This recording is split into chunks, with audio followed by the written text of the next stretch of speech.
What's up everyone, it's Dakota and welcome back to another Modern video, and today we're going to be taking a look at Boros Energy for the Modern format. It is a deck that was primed and ready to go and take that top spot in the Modern format, being the second, and I believe the other iteration, Mardu, was like the third most played deck in the format. It's like both in the top four. I mean, they're essentially kind of the same thing with the Mardu version playing things like Chthonian Nightmare and the Orcish Bowmasters. It's definitely a lot grindier than I would say the Boros Energy deck is, but I think Boros Energy is very just straightforward and effective for what you're trying to accomplish, and it is doing things that, even though I really like the Mardu version of this deck, to be honest with you, I really love the card Chthonian Nightmare.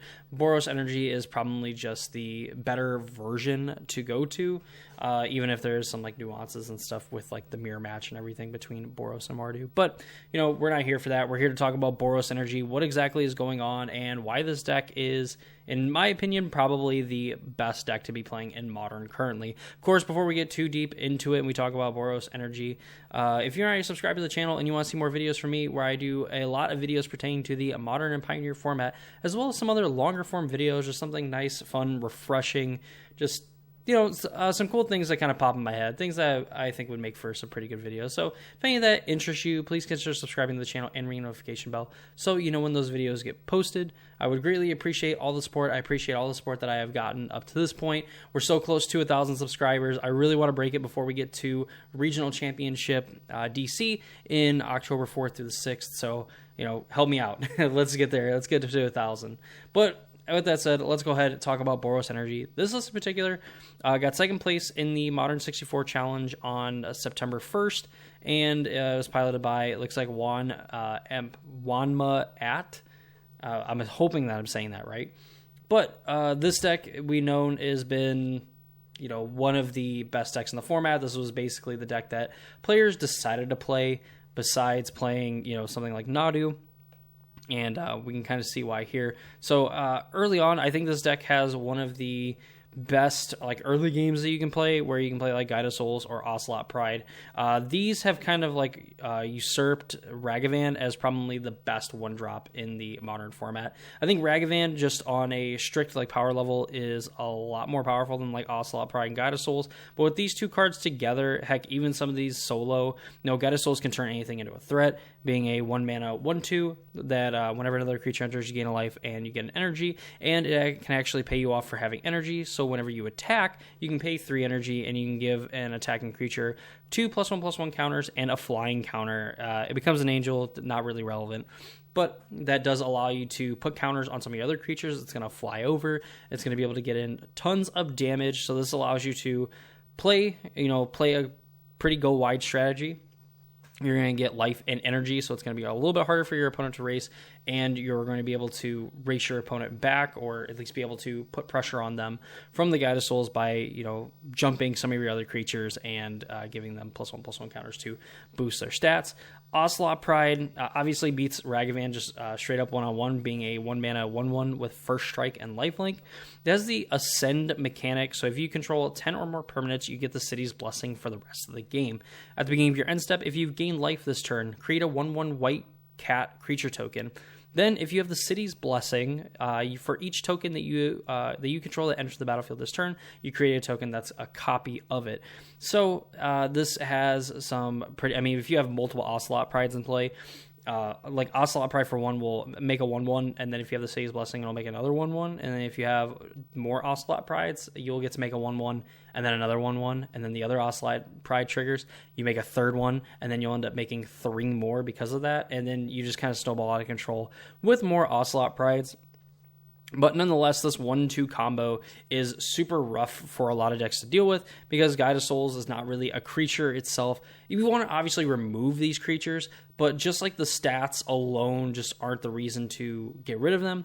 And as you kind of go up the curve, there is some more threats for this deck as well. Of course, we talked about Ragavan real quick. This is one of the best 1-drops in Modern for a long time, at least one of the best creatures that you could be playing on turn 1 in the Modern format. Definitely not as good. I think definitely gets better thanks to Guide of Souls, just because, again, you can turn this into a 4/3 flyer and almost guarantee that it's going to hit your opponent. But usually in the early turns, especially with how much Boros Energy is getting played and how much just removal is kind of flying around the format, Ragavan is just a hair just a touch harder to connect with than normal. But of course, it's still pretty brutal if you're able to connect with it a time or two. Moving on to some of the 2-drops, we have 4 Ajani Nakatl Pariah and 4 Amped Raptor. Ajani is going to make a 2/1 Cat Warrior when it enters, and whenever one or more other cats you control die, you may exile it and return to the battlefield transformed under his owner's control. So Ajani Nakatl Avenger is the back half. So you can +2, put a +1/+1 counter on each cat you control. You can make Ocelot Prides bigger, and of course all the tokens that Ocelot Pride makes a lot bigger. You can 0 to make a 2/1 cat with the Ajani, and then if you control another red permanent other than Ajani Nakatl Avenger, he'll deal damage equal to the number of creatures you control to any target. So this way you could burn your opponent out from a reasonably high life total, especially if you have something like a Nakatl Avenger and like an Amped Raptor or maybe a Flage on the battlefield, or this Goblin Bombardment or Blood Moon. Amped Raptor is essentially a 2-mana 2/1 first strike. When it enters the battlefield, you get 2 energy. And then if you cast it from your hand, you can exile cards from top of your library until you exile a non-land card, and then you can cast that card by paying an amount of energy equal to its mana value rather than paying its mana cost. So with like a play of turn 1 Guide of Souls, turn 2 Amped Raptor, you can easily put a Blood Moon in the play on turn 3, on turn 2, off of an Amped Raptor. Of course, this deck is also playing something like Aether Hub, so you don't necessarily need Guide of Souls on 1 to do it, but you do need an Aether Hub and a way to produce red mana so you can cast the Amped Raptor.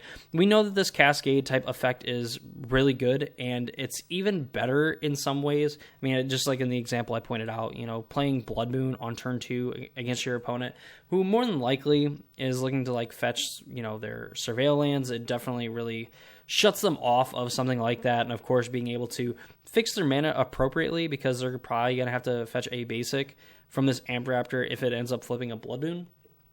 And I think that's just going to throw off a lot of plans and make things difficult, because with a lot of, 3-color decks kind of running around, people playing Tron and things like that, Amped Raptor flipping Blood Moon is kind of a beating, and really Blood Moon in general is really a beating.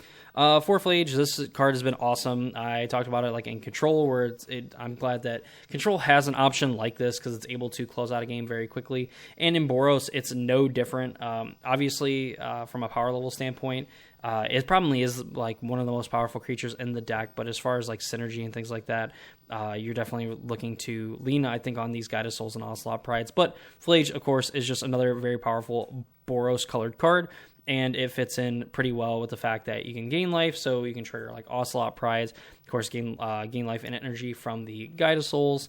You don't really need to give this thing flying, but if you feel so inclined to, it's going to get in for even more damage as well. It also gives you another red permanent for Ajani Nakatl Avenger's 0 ability. So, that's pretty sweet. Flage is just a very powerful card on rate, and has proven to be a lot better than I think people gave it credit for in previous season, and it has continued to show that it is a very powerful creature for the modern format. Going on, we have 3 Galvanic Discharge, 4 Lightning Bolt. Galvanic Discharge giving you the chance to target a creature or planeswalker, get 3 energy, and then you can pay any amount of energy to have it deal that much damage to that permanent. Of course, 1 Galvanic Discharge more than likely is going to deal 3 damage, so it's kind of equivalent to a Lightning Bolt, but thanks to, again, Guide of Souls and even Aether Hubs and things like that, Galvanic Discharge can kind of boost you up in mana as well. So this could easily be a 1 mana deal 5 or deal 6 to something. You also don't have to choose how much energy you're going to pay until the spell resolves. You just target a creature or a planeswalker. So this is interesting with cards like the Frog. Of course, the Frog that I can't remember its name, even though I absolutely love it. He's a cute little boy. But the Psychic Frog, that's the name. Psychic Frog player, if you target their thing with a Galvanic Discharge, they kind of have to decide, like, do I want to discard enough cards so that you can't pay enough energy to actually kill it? But then if you do so, you can just choose not to pay any of the energy and you get to bank it. And of course, again, when you have Guide of Souls, where you can just turn that energy into 2 +1/+1 counters and flying, your opponent is probably going to be able to, have the Frog take flight and everything and block whatever creature it is. But, when you activate Guide of Souls, a few times, you're going to end up kind of like outpacing like the Frog. And ideally, in a lot of matchups, you're going to be able to beat something like that, especially if your opponent ends up discarding 3 cards to protect their Frog. We see 2 copies of the One Ring. We know the One Ring is probably one of the most busted cards to be playing in Modern right now. Protects you from everything if you cast it from your hand until your next turn. You bring your upkeep, you lose life for each burden counter on it. You tap, put a burden counter on it, and then draw that many cards equal to the burden counters on the One Ring. And of course, it's indestructible, so it's even harder to deal with. Again, we know that this card is just absolutely busted for the Modern format, and could potentially see a ban in December. So until then, I would just play the One Ring in just about any deck that you can get your hands on. And if you don't have rings, just, I don't know, cry. Hope that they reprint it and it goes down to like $20, and you can buy a playset for, the two months that it's going to be legal for when they're able to reprint it. Enchantments, you see Chain to the Rocks, Goblin Bombardment, and Blood Moon. We already talked about Blood Moon just being a way that you can flip this on turn 2 with an Amped Raptor, plus a way to gain an additional energy. Plus playing this on turn 3 isn't that bad, because then you'll have a little bit easier of a time flipping Blood Moon and being able to play around it. Goblin Bombardment is a way that you can go super wide with Onslaught Prides and making a ton of cat tokens, and then just throwing them at your opponent to deal an additional damage. If they're able to actually gum up the ground and make it pretty hard for you to attack, you can just play creatures, gain life from Guide of Souls, get energy, trigger Ocelot Prides, make a ton of tokens, and then those tokens are going to be able to be thrown at your opponent and gain through for lethal damage. It also has a little bit of synergy with cards like Flage, where if you cast it, if you don't escape it, rather, you're able to put Flage into play, and then Lightning Helix your opponent, and then sacrifice the bombardment to deal another damage to them. So it's pretty neat. You can also sacrifice cats with a Johnny Nakatl Pariah on the battlefield, so you can then flip it into Nakatl Avenger, and then of course get your cat right back, and then deal a ton of damage because you control a red permanent, and then continue to throw cats at your opponent until they die. Land base, Aether Hub is going to be giving you an energy when it enters the battlefield. Tap for a colorless mana, and you can pay an energy and tap it to get 1 mana of any color. Arena Glory works very well with Flage because you're able to escape it for the 2 red and then double white.